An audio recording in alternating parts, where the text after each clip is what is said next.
صلوا علیہ وسلم تسلیما اللہم صلی علی سیدنا و مولانا محمد وعلی آلہ وصحبہ وبارک وسلم۔ عزیز و بزرگ و دوستو، حاضرین و ناظرین، السلام علیکم ورحمۃ اللہ وبرکاتہ۔ عزیز و ہفتہ واری حلقہ ذکر درس حدیث و فقہ میں ہم کتاب تنبیہ الغافلین جو تصنیف ہے حضرت ابو اللیث سمرقندی رحمۃ اللہ علیہ کی، اس میں سے کسی نہ کسی موضوع پر آپ کے سامنے کچھ باتیں بیان کر رہے ہیں۔ پچھلے ہفتے کے درس میں ہم نے امر بالمعروف اور نہی عن المنکر کا جو موضوع تھا اس کو اختتام کو پہنچایا۔ آج ایک نئے موضوع پر ہم انشاءاللہ تعالیٰ آپ کو خطاب کریں گے، اور وہ ہے توبہ۔ توبہ کہتے ہیں لوٹنے، رجوع ہونے اور پلٹنے کو، یعنی بندہ اگر گناہ گار تھا تو اس نے توبہ کی تو وہ نیکوکار ہو جائے۔ اگر بندہ نیک تھا تو نیک بھی توبہ کر سکتا ہے، کیونکہ توبہ کے درجے ہیں، تو اور نیک ہو جائے۔ صوفیہ کے نزدیک اگر کوئی شخص اللہ تعالیٰ کی غیر کی طرف متوجہ تھا تو غیر اللہ کو چھوڑ کر کے اللہ تعالیٰ کی طرف رجوع ہو جانا یہ توبہ ہے۔ کوئی غفلت میں مبتلا تھا تو غفلت سے ذکر کی طرف آ جانا یہ توبہ ہے۔ تو توبہ کی ہر ایک بندے کو ہمہ وقت حاجت ہے، ہر ایک کو چاہیے کہ وہ ہر وقت توبہ کرے، اسی لیے کہ اللہ تعالیٰ نے قرآن میں حکم فرمایا توبوا الی اللہ جمیعا۔ کیا فرمایا؟ تم سب توبہ کرو، توبوا الی اللہ جمیعا، سارے کے سارے توبہ کرو اللہ تعالیٰ۔ تو اس میں نیک و بد سب آ گئے۔ اور ایھا المؤمنون، اے ایمان والو، لعلکم تفلحون، تاکہ تم کامیاب ہو جاؤ۔ تو کامیابی کی کنجی توبہ ہے، اور مرید کے لیے تو مریدی میں اپنا پہلا قدم توبہ ہی کے ذریعے رکھتا ہے مرید۔ یعنی جب اس کو احساس ہوتا ہے کہ بھئی اب تک میں جو زندگی گزار لیا، اب مجھے ویسے انداز کو چھوڑنا چاہیے اور اللہ کی طرف رجوع ہونا چاہیے، لوٹنا چاہیے اپنے مالک کی طرف، تو ویسے وقت میں وہ کسی سے مرید ہو کے رہنمائی طلب کرتا ہے، اسی کو بولتے ہیں مریدی اصل میں۔ اپنی اصلاح کی فکر جس کو ہو جاتی ہے، اپنے باطن کو جو سنوارنا چاہتا ہے، تو وہی صحیح معنوں میں مرید ہے معنوی، ورنہ اگر نہیں تو پھر فرضی مرید ہے، انہیں رسمی مرید ہے۔ حقیقی مرید کون ہے؟ جو سنورنا چاہے، سدھرنا چاہے، اپنی اصلاح کرنا چاہے۔ اب اس حوالے سے بھی دیکھنے میں آتا کہ لوگ جو ہے جانے کی عمر میں مرید ہونے کا ارادہ کرتے، کہاں سے جانے؟ دنیا سے، جبکہ انسان کو ابتدائی عمر جہاں اس کو شعور بیدار ہوتا ہے کہ مجھے اللہ کی طرف رجوع ہونا ہے، وہیں سے اس کی اصل میں مریدی کا آغاز ہونا چاہیے۔ تو خیر وہ ایک الگ موضوع ہے۔ تو آج ہم توبہ کے حوالے سے حضرت ابو اللیث سمرقندی رحمۃ اللہ علیہ نے جو باتیں ارشاد فرمائی ہے قرآن حدیث کی روشنی میں، وہ آپ کے سامنے بیان کریں گے۔ تو اس میں ذیلی عنوان ہے توبہ کا انعام، یعنی توبہ کے ذریعے کیا ملتا ہے۔ فقی ابو اللیث سمرقندی رحمۃ اللہ علیہ فرماتے ہیں، عبداللہ ابن عمر رضی اللہ عنہ فرماتے ہیں کہ آدم علیہ السلام نے فرمایا اے رب تو نے مجھ پر ابلیس کو مسلط کیا، یعنی مسلط کیا سے مراد یہ ہے کہ آزمائش کی اس کے ذریعے سے، میں اسے تیرے بغیر نہیں روک سکتا، کیونکہ ابلیس کیا ہے، ہمیشہ اولاد آدم کے پیچھے لگا ہوا ہے آدم علیہ السلام کی دشمنی کی وجہ سے۔ تو حضرت آدم علیہ السلام کے پیچھے بھی لگا تھا، اور ان کی اولاد جتنی قیامت تک ہے کہ سب کے پیچھے لگا ہوا ہے، تو اس معنی میں ہے کہ وہ مسلط کیا گیا ہے۔ تو حضرت آدم کی عرض کی اے رب تو نے مجھ پر ابلیس کو مسلط کیا، میں اسے تیرے بغیر نہیں روک سکتا، یعنی انسان اپنے علم سے، اپنی سمجھ سے، اپنے تقوی سے، اپنی پرہیزگاری سے شیطان سے نہیں بچ سکتا، اللہ کے فضل سے بچ سکتا۔ تو ارشاد ہوا تمہارا کوئی بچہ پیدا نہ ہوگا مگر اس پر میں ابلیس کے فریب سے حفاظت کے لیے فرشتے مقرر کروں گا۔ جہاں ابلیس کو بھٹکانے کی قوت اللہ نے دی ہے، تو وہیں اللہ تعالیٰ اپنے بندوں کی ہدایت کے لیے بھی سامان فرمائے۔ تو فرمایا کہ اے آدم آپ فکر نہ کریں، میں آپ کی نسل میں جو بھی بچے پیدا ہوں گے ان کی حفاظت کے لیے کیا کروں گا؟ فرشتوں کو مقرر کروں گا، اور اس کے برے ہم نشینوں سے حفاظت کے لیے فرمایا اللہ جی مزید اضافہ فرما دیجئے، یعنی اور رحم فرمائیے، اس کے شر سے بچنے کے لیے کوئی راستہ نکالیے۔ تو ارشاد ہوا نیکی کا اجر 10 گنا بلکہ اس سے زیادہ ہوگا، جبکہ برائی کا بدلہ اس کے مثل بلکہ میں اسے مٹا دوں گا۔ یعنی اب شیطان بھٹکایا تو آدمی گناہ کرتا، تو اللہ تعالیٰ فرما رہے ہیں کہ کوئی گناہ اگر کر لے تو میں کیا کروں گا؟ وہ ایک ہی گناہ لکھوں گا، یا چاہوں گا تو اس کو میڑ بھی دوں گا۔ اور نیکی کوئی بندہ تمہاری یعنی اولاد میں کرے گا تو اس کو ایک نیکی کا 10 گنا تک کم از کم ہے وہ، کیونکہ بعض روایتوں میں 70 اور 700 اور بھی آیا ہے، تو وہ جو اللہ چاہیں گے اجر عطا فرمائیں گے۔ تو ارشاد ہوا کہ یعنی فرمایا اللہ نے، تو ارشاد ہوا نیکی کا اجر 10 گنا بلکہ اس سے زیادہ ہوگا، جبکہ برائی کا بدلہ اس کے مثل بلکہ اسے میں مٹا دوں گا، فرمایا اللہ تعالیٰ نے، یعنی حضرت آدم علیہ السلام نے، کہ اللہ جی مزید اضافہ فرما دیجیے۔ تو ارشاد ہوا جب تک روح جسم میں ہوگی توبہ قابل قبول ہوگی. یعنی شیطان کے بھٹکاوے سے اگر کوئی گناہ ہو جائے, کوئی نافرمانی ہو جائے, معصیت ہو جائے, تو اللہ تعالیٰ کیا فرما رہے ہیں, جب تک روح جسم میں رہے گی اس وقت تک میں اس کی یعنی اولاد آدم کی توبہ قبول کروں گا. فرمایا اللہ جی مزید اضافہ فرما دیجئے. تو ارشاد ہوا قل یا عبادی الذین اسرفوا علی انفسہم لا تقنطوا من رحمت اللہ ان اللہ یغفر الذنوب جميعا انہ هو الغفور الرحیم. کیا معنی اس آیت کے, کہہ دو کہ اے میرے بندو جنہوں نے اپنے آپ پر زیادتی کی ہے, اللہ کی رحمت سے نا امید نہ ہونا. خدا تو سب گناہوں کو بخش دیتا ہے, وہ تو بخشنے والا مہربان ہے. یعنی یہ خوشخبری اللہ تعالیٰ کی طرف سے اپنے بندوں کو دے دی گئی کہ اگر ان سے گناہ سردرد ہو جائے اور وہ اللہ تعالیٰ کی رحمت کے امیدوار رہیں تو اللہ کی رحمت بہت بڑی ہے, ان کے گناہوں کو خطاؤں کو اللہ تعالیٰ معاف فرما دے گا. اچھا, وحشی کا قبول اسلام. وحشی کون تھے؟ وحشی جو ہے ہندا کے غلام تھے. ہندا کون تھی؟ ابو سفیان کی بیوی. اس کے باپ کو حضرت حمزہ رضی اللہ تعالیٰ نے جنگ احد میں مار دیا تھا, جنگ بدر میں. تو اس نے جنگ احد میں بدلہ لینے کے لیے وحشی سے کہا تھا کہ اگر تم جو ہے حضرت حمزہ کو شہید کر دو تو میں تم کو آزاد کر دوں گی اور انعام اور اکرام سے نوازوں گی. تو اس کے اس لالچ میں آ کر کے وہ وحشی نے جو نیزہ باز تھا زبردست, حضرت حمزہ رضی اللہ عنہ کو احد کے جنگ میں شہید کر دیا. تو بعد میں وہ مسلمان ہوئے. تو ان کے ایمان لانے کا واقعہ بیان ہو رہا ہے. حضرت عبداللہ ابن عباس رضی اللہ عنہ سے مروی ہے کہ وحشی جو کہ حضرت حمزہ کا قاتل تھا, اس نے مکہ مکرمہ میں رسول اللہ کو خط لکھا, میں اسلام لانا چاہتا ہوں. مکہ مکرمہ سے ہونا چاہیے کیونکہ جنگ احد تو مدینے میں بہت پہاڑ کے دامن میں ہوئی, تو جب وہ خط لکھیں گے مکے سے لکھیں گے. تو رسول اللہ صلی اللہ علیہ وسلم کو خط لکھا کہ میں اسلام لانا چاہتا ہوں لیکن قرآن کی آیت میرے اسلام میں رکاوٹ ہے. کیا آیت ہے وہ؟ والذین لا يدعون مع اللہ الہا آخر ولا يقتلون النفس التي حرم اللہ الا بالحق ولا يزنون ومن يفعل ذلك يلقى اثاما. جس کا ترجمہ کیا ہے؟ وہ جو لا يدعون مع اللہ, نہیں پکارتے اللہ کے ساتھ, الہا آخر, کوئی اور خدا, کوئی اور رب کو نہیں پکارتے, کوئی اور اللہ کے علاوہ کسی کو نہیں پکارتے. ولا یقتلون النفس, اور نہ کسی جان کو ناحق قتل کرتے ہیں, التی حرم اللہ, جس کو اللہ نے, جس جان کو اللہ نے حرام قرار دیا ہے, الا بالحق, سوائے حق کے. سے مراد یہ ہے کہ کسی جرم کی سزا کے طور پہ یا جو بھی شریعت میں گنجائش ہے کسی کو سزا کے طور پہ مارنے کی, تو وہ حق کے ساتھ. ولا یزنون, اور نہ زنا کرتے ہیں. ومن یفعل ذلک یلقى اثاما تک وہ پوری آیت ہے. تو یعنی جس نے نہ تو قتل کیا ہو اور نہ زنا اور نہ شرک, کیونکہ میں نے تینوں کام کیے ہیں تو کیا میرے لیے توبہ کی گنجائش ہے؟ تو یہ آیت مبارکہ اس کے بعد نازل ہوئی جس میں اللہ تعالیٰ کیا فرما رہے ہیں, الا من تاب وآمن وعمل عملا صالحا فاولئک یبدل اللہ سیئاتہم حسنات. یعنی جس نے توبہ کی, ایمان لایا, اعمال صالحہ کیے, تو اللہ اس کے گناہوں کو نیکیوں سے بدل ڈالے گا. تو وہ آیت میں رکاوٹ تھی, یہ آیت میں بشارت آ گئی ان کے واسطے. تو یہ آیت وحشی کو لکھ کر بھیجی گئی کہ خالی تم ماتا کی پڑے ہوئے ہے, اللہ تعالیٰ یہ بھی فرمائے. تو یہ آیت وحشی کو لکھ کر بھیجی گئی. تو اس نے جواب میں لکھا, اس آیت میں ایک شرط ہے اور وہ عمل صالح ہے, اور معلوم نہیں کہ میں عمل صالح پر قادر بھی ہو سکوں گا یا نہیں. یا رسول اللہ, جو بھی نیک عمل کرے گا اس کو بخشنے کا اللہ اس آیت میں وعدہ فرمائے, تو میں نیک عمل کر سکوں گا کہ نہیں کی. تو یہ آیت سے بھی میرے لیے جو مسئلہ حل نہیں ہو رہا ہے. تو ارشاد فرمایا, ان اللہ لا یغفر ان یشرک بہ ویغفر ما دون ذلک لمن یشاء. یعنی شرک کے علاوہ جس گناہ کو اللہ چاہے بخش دے گا. یہ آیت ان کو لکھ کے بھیجی گئی. تو اس سے بھی وحشی کی طرف یہ آیت کو لکھ کر بھیجا گیا. تو اس نے جواب میں لکھا, اس آیت میں بھی ایک شرط ہے, معلوم نہیں کہ اللہ مجھے معاف کرنا چاہیں گے یا نہیں. تو یہ آیت نازل ہوئی, قل یا عبادی الذین اسرفوا علی انفسہم لا تقنطوا من رحمت اللہ ان اللہ یغفر الذنوب جميعا انہ هو الغفور الرحیم. کہ اے میرے بندو جنہوں نے زیادتی کی یعنی گناہ کیے, اوپر جانو اپنی کے مت نا امید ہو رحمت اللہ کی سے, تحقیق اللہ بخشتا ہے گناہ سارے, تحقیق وہی ہے بخشنے والا مہربان. تو اسے بھی وحشی کی طرف لکھ بھیجا گیا. تو اس نے اس میں کوئی شرط نہ پائی, تو مدینہ آیا اور مسلمان ہو گیا.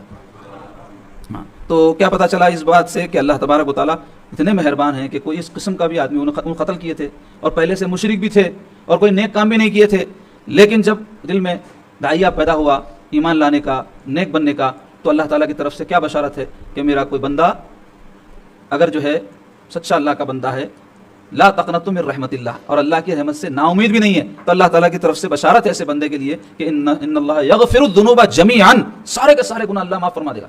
اتنی بڑی بات ہے, آپ غور کرو. تو دوسری اور ایک روایت ہے, اس کا عنوان ہے غرغرہ موت سے پہلے پہلے توبہ کر لو. غرغرہ موت بول تو جب آدمی کا سانس حلق میں اٹک جاتی ہے اس کو بولتے ہیں. عبداللہ ابن سفیان فرماتے ہیں, محمد بن عبداللہ اسلمی نے مجھے لکھا ہے کہ مجھ سے میرے والد نے بیان کیا, میں مدینے میں صحابہ کی ایک جماعت کے پاس بیٹھا تھا کہ ایک صحابی نے فرمایا, میں نے رسول اللہ کو یہ فرماتے سنا, جس نے اپنی موت سے آدھا دن قبل توبہ کی تو اللہ اس کی توبہ کو قبول کر لے گا. فرماتے میں نے پوچھا, کیا آپ نے رسول اللہ کو یہ فرماتے سنا؟ کہا ہاں. تو ایک اور صحابی نے فرمایا میں نے رسول اللہ صلی اللہ علیہ وسلم کو یہ فرماتے ہوئے سنا جو اپنی موت سے ایک لمحہ قبل بھی تائب ہو گیا اللہ تعالیٰ اس کی توبہ قبول فرمائیں گے. تو موت سے ایک لمحہ قبل سے مراد کیا ہے؟ وہی غرغرہ، سانس حلق میں اٹکنے سے پہلے اگر کوئی توبہ کر لے اللہ بخش دے. ایک اور صحابی نے فرمایا میں نے رسول اللہ کو یہ فرماتے سنا جو غرغرائے موت سے پہلے تائب ہوا اللہ اس کی توبہ بھی قبول فرما لیتے ہیں. محمد بن مطرف سے مروی ہے اللہ تعالیٰ کا ارشاد ہے ابن آدم کا ستیہ ناس ہو کہ گناہ کرتا ہے اور مجھ سے معافی کا خواستگار ہوتا ہے تو میں اسے معاف کر دیتا ہوں، پھر گناہ کرتا ہے اور مغفرت کا طالب ہوتا ہے تو میں اسے معاف کر دیتا ہوں. اس کا ستیہ ناس ہو، وہ تو گناہ کا پیچھا چھوڑتا ہے اور نہ ہی وہ میری رحمت سے مایوس ہوتا ہے. اے فرشتوں تم گواہ رہنا میں نے اسے معاف کر دیا. اللہ اکبر، اس سے بڑھ کے کیا بشارت ہونا جی. تو ایسے مہربان اللہ کی ہم سے پہلے نافرمانی تو ہونی نہیں چاہیے، اور اگر ہو بھی گئی تو توبہ کرنے میں دیر نہیں کرنی چاہیے، اور توبہ کر لی تو پھر اس پہ پختگی سے قائم رہنا چاہیے. توبہ کا ثمرہ یعنی پھل. حضرت معتب بن سمی فرماتے ہیں پہلی امتوں میں ایک شخص تھا جو معاصی کا ارتکاب کیا کرتا تھا. معاصی وہ تو نافرمانی. ایک دن وہ جا رہا تھا کہ اس نے اپنی پہلی زندگی کے بارے میں سوچا، یعنی جو بھی ماضی میں زندگی گزارا کیسی تھی کیا ہے، تو کہنے لگا اللہ جی معاف کر دیجئے. اس نے 3 مرتبہ یوں کہا یعنی استغفر اللہ استغفر اللہ، وہی معنی ہوتے ہیں اللہ معاف فرما دے گے. تو اسی حالت میں اس پر موت آ گئی تو اللہ تعالیٰ نے اسے معاف فرما دیا. یعنی کوئی نیک عمل کرے نہیں بھی مولوی صاحب، خالی توبہ کرے تو اللہ تبارک و تعالیٰ معاف فرما دیا اس کو. چلو بھائی اب انہیں جو بھی ماضی میں برائیاں کرا تھا بدلے میں بہت نیکیاں کرے بعد میں معافی ہو رہی ہے، ایسا نہیں ہے. جہاں بندہ توبہ کرا سمجھو کہ سب ماضی کے گناہ اس کے دھل گئے. اچھا، اور ایک عنوان ہے میرے بندوں کی 3 حالتیں اللہ تعالیٰ فرماتے ہیں. حضرت مکحول رحمۃ اللہ علیہ فرماتے ہیں حضرت ابراہیم علیہ السلام جب ملکوت سماوات کی طرف جا رہے تھے، ملکوت سماوات آسمانوں کی بادشاہت اللہ کی جو ہے اس کی طرف جا رہے تھے، تو آپ نے ایک شخص کو زنا کرتے دیکھا. آسمان پر سے دیکھ کے ایک مقام پہ ایک آدمی برائی کر رہا، تو اس کے لیے بد دعا کی کہ ارے اللہ کی زمین پہ رہ کے اللہ کی نافرمانی کر رہا، زنا کر رہا، بد دعا کر دی، اور اللہ تعالیٰ نے انہیں ہلاک کر دیا اس شخص کو. اللہ کے نبی کی بد دعا ہے نا، ہلاک ہو گئے. پھر ایک شخص کو چوری کرتے دیکھا، اس کے لیے بھی بد دعا کی تو اللہ تعالیٰ نے اسے بھی ہلاک کر دیا.